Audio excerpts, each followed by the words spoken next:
Hello students, तो कैसे आप लोग। मैं राहुल चौधरी का फिर से आज सॉल्यूशंस के कुछ और न्यूमेरिकल्स के साथ। और आज हम यहाँ पे सीखेंगे मोलरिटी से मोलरिटी में चेंज करना और मोलरिटी से मोलरिटी में चेंज करना। बोले तो मोल पर लीटर सॉल्यूशन से मोल पर केजी सॉल्वेंट में चेंज करना सीखेंगे और मोल पर केजी सॉल्वेंट से मोल पर लीटर सॉल्यूशन में चेंज करना सीखेंगे। मैं लिख करके समझाता हूं तो ज्यादा समझ में आएगा।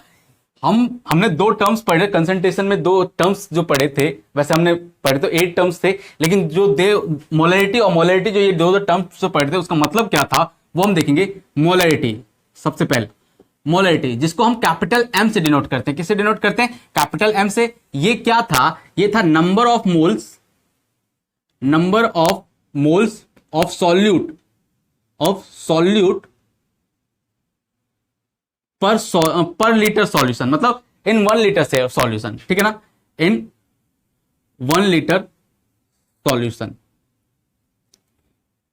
ठीक है बच्चों, ये हमने मोलरिटी में पढ़ा था, मोलरिटी में पढ़ा था, ठीक है। और मोलरिटी में पढ़ा था हमने, मोलरिटी में जो हमने पढ़ा था मोलरिटी को स्मॉल एम से डिनोट किया जाता है बच्चों, ठीक है। और इसमें हमने पढ़ा था नंबर ऑफ मोल्स, सेम, ये तो सेम रहेगा, number of moles of solute.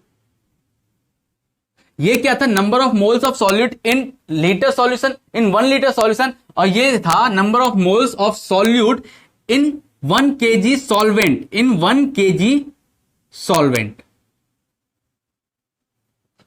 ठीक है बच्चों, तो ये इस टर्म से हम इस टर्म में कैसे जाएंगे और इस टर्म से इस टर्म में हम कैसे जाएंगे, आज हम यही चीज सीखेंगे, ठीक है। उसका एक ट्रिक सीखेंगे। वैसे हम यदि इसको सॉल्व करना सीखेंगे तो इसमें लंबा टाइम लगेगा, ठीक है ना। तो मैं आपको एक इजी सा फॉर्मूला बताऊंगा, इजी सा ट्रिक बताऊंगा, जिसमें आप इजीली पुट करके आप इस टर्म को इजी कर सकते हैं। मतलब इस क्वेश्चन यानी इस टाइप के क्वेश्चंस को, मतलब इसके ऊपर जितने भी क्वेश्चंस होंगे उसको आप इजीली सॉल्व कर सकते हो, ठीक है बच्चों। तो लेट्स स्टार्ट। सबसे पहले चीज आपको वहां पे क्या क्या होनी चाहिए, उस मतलब जो मैं आपको अभी ट्रिक बताऊंगा, जो आपको मैं फॉर्मूला बताऊंगा, उस फॉर्मूले के लिए आपके पास कौन कौन सी चीजें होनी चाहिए।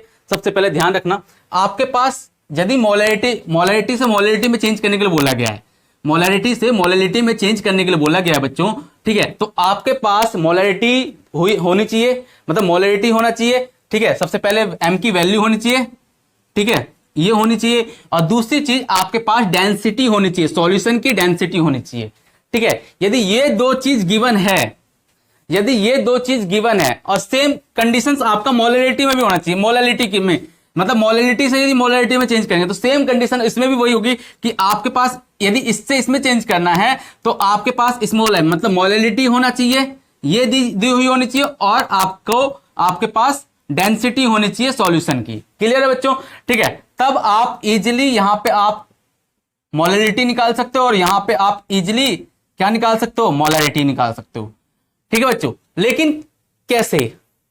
वो कौन सी ट्रिक है, वो कौन सा फॉर्मूला है, हम ना उसको डिस्कस करते हैं, ठीक है बच्चों। तो ये दो चीज आपके पास होनी चाहिए। जहां पे मैंने ये 3 क्वेश्चंस उतार रखे हैं, जिस पे मैं 2 क्वेश्चंस आपको करके दिखाऊंगा और ये क्वेश्चंस आपके प्रैक्टिस के लिए है, ठीक है ना। तो इन 2 क्वेश्चंस को अभी हम करेंगे। देख लो, यदि मैं इस क्वेश्चन को पढ़ूं तो यहां पे देखो, मैं आपको दिखा देता हूं। जैसे यहां पे देखो, यहां पे मोलरिटी दे रखी है बच्चों, molarity of H2SO4 is 18m। 18m बोले तो मोलरिटी, बोले तो मोल पर लीटर सॉल्यूशन, ठीक है ना, मोल पर लीटर सॉल्यूशन, मतलब 18 मोल है पर लीटर सॉल्यूशन में। कितना मोल है? 18 मोल है पर लीटर सॉल्यूशन में, ठीक है ना। इफ डेंसिटी D, और यहां पे डेंसिटी D इज 1.8 ग्राम पर सेंटीमीटर क्यूब दे रखा है, ठीक है ना। मतलब डेंसिटी यहां पे आपको 1.8 ग्राम पर सेंटीमीटर क्यूब दे रखा है, और 1 centimetre cube equal to 1 millilitre होता है, ठीक है। ये यूनिट मैंने पढ़ा रखी है, ठीक है, पिछले वाले लेक्चर में मैंने पढ़ाया था, ठीक है ना, कंसंट्रेशन वाले लेक्चर में मैंने पढ़ा रखा है, ठीक है। तो ये इसको हम ऐसा ही बोल सकते हैं 1.8 ग्राम पर मिलीलीटर। क्या बोल सकते हैं? 1.8 ग्राम पर मिलीलीटर आपका डेंसिटी दे रखा है, ठीक है। तो कैलकुलेट इट कंसंट्रेशन। तो ये 2 चीजें आपको दे रखी है बच्चों। तो यहां पे ये 18 मोलरिटी दे रखी है, और यहां पे आपको 1.8 ग्राम पर सेंटीमीटर क्यूब दे रखा है, ठीक है बच्चों। अभी आपको बोला है कल कैलकुलेट इट कंसंट्रेशन इन मोल पर केजी। और मोल पर केजी क्या होता है बच्चों? मोल पर केजी जो होता है, मोल पर केजी जो होता है सॉल्वेंट के अंदर, किसके अंदर? सॉल्वेंट के अंदर वो क्या होता है, मोलैलिटी होता है। ठीक है, तो यही आपको कैलकुलेट करना है, दैट इज मोलैलिटी। ठीक है, तो ये आपको कैलकुलेट करना है। तो आप इसको कैलकुलेट कैसे करेंगे, ठीक है, उसका क्या फॉर्मूला होगा वो मैं आपको बताने जा रहा हूं। ठीक है ना, ये यदि आप इस फॉर्मूले से करेंगे तो ये नीट और आईआईटी के, यदि आप एंट्रेंस में बैठोगे नीट और आईआईटी के एंट्रेंस में, तो वहां पे आपको एक क्वेश्चन के लिए 1 मिनट का टाइम मिलता है, उससे ज्यादा टाइम मिलता नहीं है। ठीक है ना, ठीक है बच्चों, तो वहां पे ये ट्रिक आप यूज कर सकते हो, जिससे यदि आपकी कैलकुलेशन है यदि अच्छी होगी तो आपका आंसर जो है वो 30 से 40 सेकंड के अंदर निकल जाएगा। ठीक है ना, तो वो मैं आपको ट्रिक बता, वो फॉर्मूला बता रहा हूं। ठीक है ना, तो मैं इसके लिए इसको रफ कर रहा हूं। ठीक है बच्चों, मैंने इसको रफ कर दिया है। अब यहां पर देखना, हमें क्या निकालना था, मोलैलिटी निकालना है। तो मोलैलिटी निकालने के लिए स्मॉल m से डिनोट करते हैं। ठीक है, तो स्मॉल m निकालने के लिए ध्यान से सुनना बच्चों, स्मॉल m निकालने के लिए जो आपका फॉर्मूला होगा वो ये होगा, 1000 मोलैरिटी अपॉन में, ध्यान से सुनना, 1000 मोलैरिटी अपॉन में 1000 density minus 1000 density minus molarity into molar mass of solute. ये होता बच्चों, देख लो आप। ठीक है, ये आपका फॉर्मूला होगा। ठीक है बच्चों, अब यहां पे वैल्यू पुट करो। वैल्यू जब आप यहां पुट करोगे तो आपका ये क्या हो जाएगा, 1000, और m की वैल्यू क्या थी, अभी हमने m की वैल्यू लिखी थी ना, यहां पे हम ना m की वैल्यू देख लेते हैं। m की वैल्यू हम उतार लेते हैं। m की वैल्यू आपकी 18 दे रखी है। ठीक है, और डेंसिटी d इक्वल टू दे रखा है 1.8 ग्राम पर सेंटीमीटर क्यूब, और ये 18। ठीक है बच्चों, तो अब यहां पे m की वैल्यू उतार लो, मोलैरिटी दे रखी है, तो ये हो जाएगा 18 अपॉन में 1000, और d की वैल्यू कितनी है 1.8 माइनस, फिर यहां पे ये m है, मोलैरिटी दे रखी है, तो मोलैरिटी क्या होगी आपकी 18। ठीक है, अब भी यहां पे क्या दे रखा है, मोलर मास ऑफ सॉल्यूट। अब मोलर मास ये आपको बस एक निकालना पड़ेगा। तो मोलर मास आपको किसका निकालना है, H2SO, सॉल्यूट क्या है यहाँ पे H2SO4, क्योंकि सॉल्यूट जो आपको सॉल्वेंट जो है वो तो H2O दे रखा है। ठीक है, तो सॉल्यूट क्या हो जाएगा H2SO4। ठीक है ना, तो सॉल्यूट का आप जब H2SO4 का आप जब वो निकालोगे, मोलर मास निकालोगे, ठीक है, तो वो आपका आएगा 98। आप कैलकुलेट करके देख लेंगे तो वो आ जाएगा आपका 98, तो मल्टीप्लाई 98। ठीक है बच्चों, तो ये आप ऐसे इसको सॉल्व कर दोगे। अब इसको जब आप सॉल्व करोगे तो यहां पे देखना, सॉल्व करो इसको, जब आप इसको सॉल्व करोगे तो क्या आएगा, तो ये हो जाएगा 1000 इंटू 18, इसको ऐसे ही रहने दो, और ये हो जाएगा आपका यहाँ पे 1800 माइनस 1764। ये जब इसको मल्टीप्लाई करो तो ये हो जाएगा 1764। जब आप इसको सॉल्व मत करना, ये अभी ऐसे कट जाएगा, मल्टीप्लाई 18, ये हो जाएगा 36, इससे इसको काटोगे 2 आएगा। ठीक है, और जब इससे इसको काटोगे तो 500 आएगा। ठीक है, तो ये कितना आया, 500 मोलैलिटी, 500 मोलैलिटी। ठीक है बच्चों, मतलब 500 मोल पर केजी सॉल्वेंट। ठीक है, क्या आएगा आंसर, यदि मैं इसको वैसे निकालूं तो 500 मोल पर केजी सॉल्वेंट, मतलब इन 1 केजी H2O या H2। ठीक है बच्चों, आई होप क्लियर हो गया होगा। तो इसका आंसर कितना आएगा, 500 मोलैलिटी। ठीक है बच्चों, क्लियर है, आई होप यहां तक समझ में आया होगा। ठीक है ना, तो ये ट्रिक्स आप लगाओगे तो इसके मतलब यदि ये फॉर्मूले से, इस फॉर्मूले से यदि आप करोगे तो आई थिंक 40 से 50 सेकंड का टाइम लगेगा।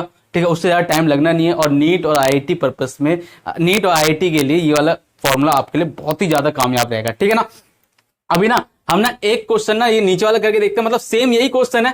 ठीक है ना, बस मैंने इसको चेंज कर दिया है। यहां पे मैंने मोलैलिटी, यहां पे मोलैलिटी दे रखी है। ठीक है ना, और मोल यहां पे, वो मोलैरिटी यहां पे निकालने के लिए दे रही है, मोलैलिटी दे रखी है और मोलैरिटी निकालने के लिए क्या रखा है। ठीक है ना, तो इसको करके देखते हैं।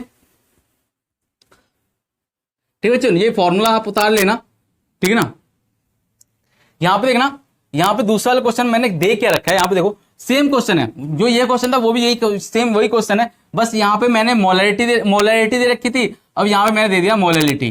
ठीक है ना, molality of H2SO4 is 500 molality. ठीक है, मोलल दे रखा है, और इफ डेंसिटी यहां पे सेम वही दे रखी है, तो तो कैलकुलेट आपको क्या करना है, मोल पर लीटर सॉल्यूशन, ठीक है, जो कि होता है मोलरिटी, ठीक है ना। तो आपको मोलरिटी फाइंड आउट करनी है, तो यहां पर जो कैपिटल एम जो आप निकालो, कैपिटल एम इक्वल टू 1000, यहां पे डीएम अपॉन में 1000 plus m into molar mass, ये मल्टीप्लाई इंटू मतलब multiply molar mass of solute, m into m क्या है, ये आपका मोलरिटी है, ये एम क्या है, ये वाला ये दोनों एम सेम है, मोलरिटी और इंटू मोलर मास, ठीक है। आप इसको स्मॉल ये एम भी ले सकते हो, मोलर मास को आप M1 भी लेकर के आप पुट कर सकते हो, ठीक है ना। अच्छा, मैंने इसको फुल फॉर्म में इसलिए लिखा है ताकि आप स्मॉल एम में कंफ्यूज ना हो, क्लियर है। अब यहाँ पे वैल्यू पुट करो बच्चों, तो ये हो जाएगा 1000, डेंसिटी कितनी है 1.8, ठीक है, और मोलरिटी कितनी दे रखी है, जो आपको मोलरिटी जो दे रखी है वो 500 दे रखी है बच्चों, मल्टीप्लाई 500, ठीक है बच्चों। अब यहाँ पे देखो 1000 प्लस मोलरिटी, जो आपको मोलरिटी दे रखी है वो 500 दे रखी है, और जो आपको मोलर मास जो है, तो मोलर मास H2SO4 का अभी हमने बताया था 98 होता है, ठीक है, आप निकाल के देख लें 98 होता है बच्चों, ठीक है। अब आप इसको सॉल्व करो, तो यहाँ पे इसको ये इन दोनों को मल्टीप्लाई कर दें तो ये हो जाएगा 1800 मल्टीप्लाई 500 को, इसको ऐसे ही रहने देना, अभी काट देंगे इसको, ठीक है। अब यहाँ पे 500 कॉमन निकाल लो, ठीक है, तो ये हो जाएगा 2 प्लस 98, ठीक है बच्चों, 500 से 500 कट गया, तो ये हो जाएगा 1800 अपॉन में ये हो जाएगा 98 प्लस 200, काटो 18, कितना आ गया बच्चों 18 मोलरिटी, कितना आ गया 18 मोलरिटी। मैंने पहले बताया था कि ये इसी का अपोजिट क्वेश्चन है, तो देखो यहाँ पे 18 मोलरिटी था, तो यहाँ पे आपके कितना आया 18 मोलरिटी। आई होप समझ में आया होगा बच्चों, ठीक है। यदि फिर भी डाउट रहे तो बताना जरूर, ठीक है, और कैसा लगा ये वीडियो इसको भी जरूर बताना, ठीक है। अब ये आपके लिए प्रैक्टिस क्वेश्चन है बच्चों, ये इसको आप अपने आप करोगे और सेंड करोगे, क्लियर है। आई होप समझ में आया होगा, ठीक है। अब मिलेंगे नेक्स्ट वीडियो में, और तब तक के लिए जय हिंद, जय भारत, धन्यवाद।